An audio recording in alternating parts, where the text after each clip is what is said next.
gosh. Okay, hang on. Are you pulling around? Let's lock it up. My gosh. This is insane. Alright.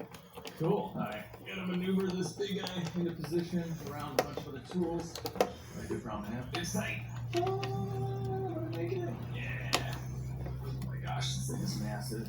I'm not even done yet. Alright, final piece of the toolbox puzzle. We get to fill it. There we go. Yeah, these wheels feel nice. Some nice wheel bearings. Scooching it in. Oh yeah. Jump out. Alright guys, we got a lot of like tools going on here. This is gonna be crazy. Look at all these pliers. What's in this one? Oh, we got a screwdriver set and they come in cases. That's perfect. What else is in here? What else is in here? 1/4" 48 piece service kit. What is that? Let's see. What do we got, guys? Fucking idiot. Oh, nice. Our sockets, ratchets, extensions, everything. Cool. Start loading them in the box. I've been waiting for this one. Gigantic 1/2-inch ratchet. This is sweet. Alright, so this should be all of our 3/8 stuff in a case. I need the case in here. I need organizers, to be honest with you. But I did not know this was happening today. This is a great set. Wow. Alright, so you know how I organize my toolboxes? The most important stuff goes on top, and then it gets less important as we go down. Sockets and ratchets, probably the most used tool if I had to pick one. So that's definitely going up top. We have metric, we have standard. This is sweet. You want to see the coolest thing in the world? We open up the hutch. Bam! Lights are on. We have LED lights with a sensor in the corner, and there are shocks. They're like hood shocks for this thing. Are you kidding me? Look, we gotta take a step back here. Whoa! Let's get to work here. Can't see anything. Oh, bam! My lights are on. That's a real world situation right there. We're almost done unboxing, guys. We have a shop vac and our air compressor. We have a hose reel as well. So here she is. Our beautiful, beautiful shop vac. Every garage needs one. Shop vac's almost put back together, and I need pliers. Like this, and I had to use these pliers to cut this zip tie. Wow, these are really sharp. Tools helping tools. Alright, vacuum is done. Toolbox is getting there. We got some decorations. Here is the top drawer. We still have to go get a bunch of tools, so we'll come back to tool organization. We have our jack stands, air compressor. Right now we're working on the max jack, so Liam is lining some stuff up we measured, and I think this is pretty good. We got room in the front. We have to be conscious of the drain here. You can't drill in too close to that hole, so that's good. And we have a decent amount of room in the back. The Camaro's like 15.5 feet long. The Lightning is about 17.25. So I think we would still be able to fit the Lightning here to lift it as well. And that's kind of a worst case scenario. Like if I'm ever going to work on anything big, I mean, we're going to be at the main shop. So I'll definitely be doing some work here, but it's secondary. I mean, we still have the main shop to do all the major projects. My wife is inside cleaning right now, and she's like, hey, the AC's not working too good. So I took a look. I think I figured out why. I just took this off, and she's a little dirty. The condenser is quite clogged. Like, this is just really, really bad. Look at this. I mean, it's completely blocking it. This was full of leaves as well. I did a preliminary clean. We can fix this DIY stuff for sure. Oh, yeah. Blasting right through with the pressure washer. Get out of here. We're gonna get this out. Why didn't you tell me this was difficult to do? This thing was so gross. I ended up having to take apart the entire surround. I don't even know. The grill, I don't know what to call that. I don't care. I've never done this before. Not because I don't do stuff in my house. It's because we literally didn't have central air conditioning in our house until about 5 years ago. So I grew up in a house with no air conditioning, and then even up until I was 35 years old, I had had air conditioning before. I did live in a condo in the city for a few years in my 20s, but they had like a central system. But anyway, this is my first opportunity to do this, and it's a pain in the butt. This thing is gross. The hardest part is getting to all the little tiny screws that are in there. There's a lot of them. Oh, this is so much easier. Yes.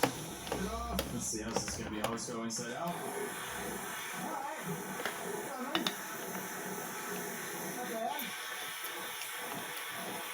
Much better. Our AC's been rocking for this. For about a half hour of cleaning, we went from the condenser looking like this, pretty nasty, totally clogged and affecting the AC performance in the house, to this. Much, much better. I think there are chemicals that you can spray on these that are going to make really, really perfect, but this is looking good. Going around with the CO2 panel and just making sure that everything is clean. Pretty good. Hey babe, fire up this AC. There she is, boys. There she is. Looking minty fresh. I only have one of these screws left over. I don't care.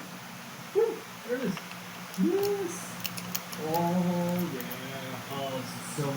So what it does is it sucks the air from inside, blows it out the top, and this feels strong, guys, before you can barely feel anything. This is satisfying. This is just as satisfying as fixing a car, but not as fun. Not nearly as fun. The next car to go to Lake Garage is not this AMG, but this one. I think the C63 would fit well over there. It's pretty much all done. I'm loading a bunch of stuff into it right now. But yeah, this car I've just been enjoying for a long time, and it kind of lives either here or my house, but it could be a good one. Very uneventful, but we made it with the C63. I love this car so much.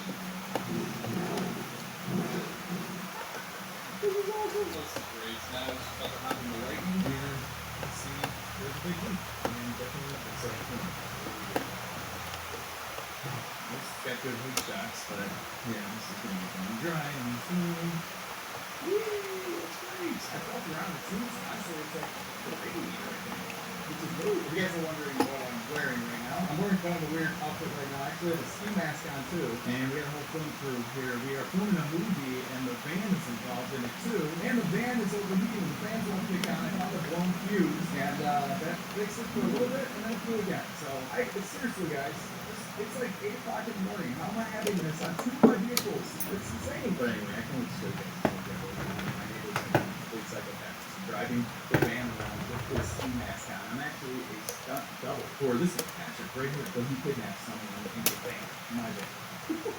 Very fitting. Alright, so I'm driving the van around right now. There's some audio going on. We got the drone operator. Filming seems to be kind of driving a little crazy like I'm kidnapping. And it's not overheating. Fans are kicking on. Well, I was going to book it to the lake house in the lighting and fix it there. I even brought some extra water. But watch this. We put a little water in there and it immediately just starts coming out. Just all over the place. This puddles this one in 2 seconds. So you can make it like that. You gotta do the radiator here. If you guys watched my engine building series, you know, it's actually pretty easy. So just disconnect the hoses. And first, it's gonna leak all over. There's floor, naturally. There you go. You just have to muscle this out. Where's our custom fans? Here we go. Shoot out. All right. So right here, we're going to just swap these over to the new one. We bolted the fan. This is from like a 2010-ish F-150. And with some mods, also just kind of trimming around here. It fits on this radiator. This is transferred right here, this leaking, but I'm trying to find its failure point in the actual coolant part of the radiator. I don't see it, but it's usually the seal inside of here that divides the plastic tank with the aluminum core. This radiator is brand new. Like, it's got 500 miles on it. It just blew out, so... Great job, parts store. I don't know. Whoever made it. New radiator going in. I'm going with the exact same one. They're warranting this, so fingers crossed doesn't happen again. But it's hard to find the dual core one for the. So what was the amp you want? Did you want me to take something home now? Yeah, I got it. Okay, you have it outside? Yeah. Well, we'll check that out too. Hello, bros and hoes. Brad the Guitarologist here. Some of you may remember recently I went over to a friend's studio, Steve Wilson, who is the former amp technician for Stevie Ray Vaughan, and also got to meet Greg Martin and played his 1958 Les Paul.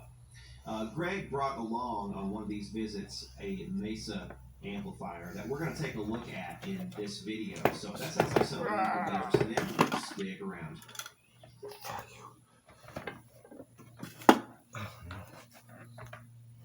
Well, the last guy that went through it was Todd Shaw. He just went through it real quick. Because I mean, at the time, you really didn't.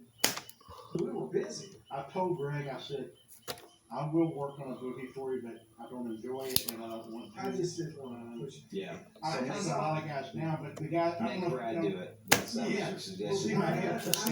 You see those headphone stands in there with the I cup saw we holder? worked on 2 or 3 of them. I thought, well, maybe we could just see if we can get rid of this noise. I'll see what I can do, but no promises. Did you see those iron headphone stands with the cup holder and the RTR logo? I did, yeah. I had those custom made, and the guy that made them for me, the reason he made them, he said, I'll make those for you if you work on my boogie. So Okay. One thing I did, he changed it's now full thick. I'm not sure what he did. He used to say something else, but you might be looking at it. Oh.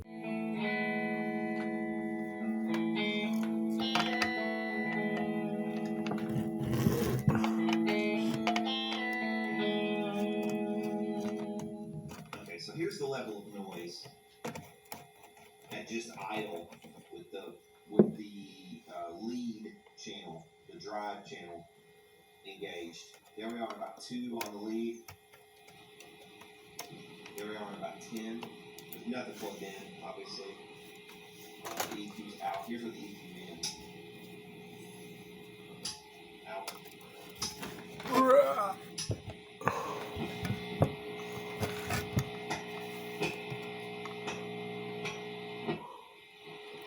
And I do definitely hear that. But listen to this. Okay, so I'm going to bump the volume back up. Let's throw on the drive channel. Drive channel's all the way up, but listen to this. So that's disengaging the lead channel. We still have that underlying low end hum. And look, it gets worse.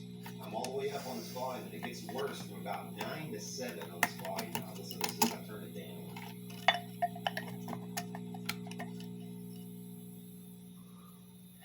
You hear there how it got a little worse before it got better? I mean, there's not much there at all. So it's not like it's in the power section. It's like it's in the preamp.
Ja, so.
So the amp is connected normally on the wall, and it's turned on standby. You can see the dim, the burning fuse.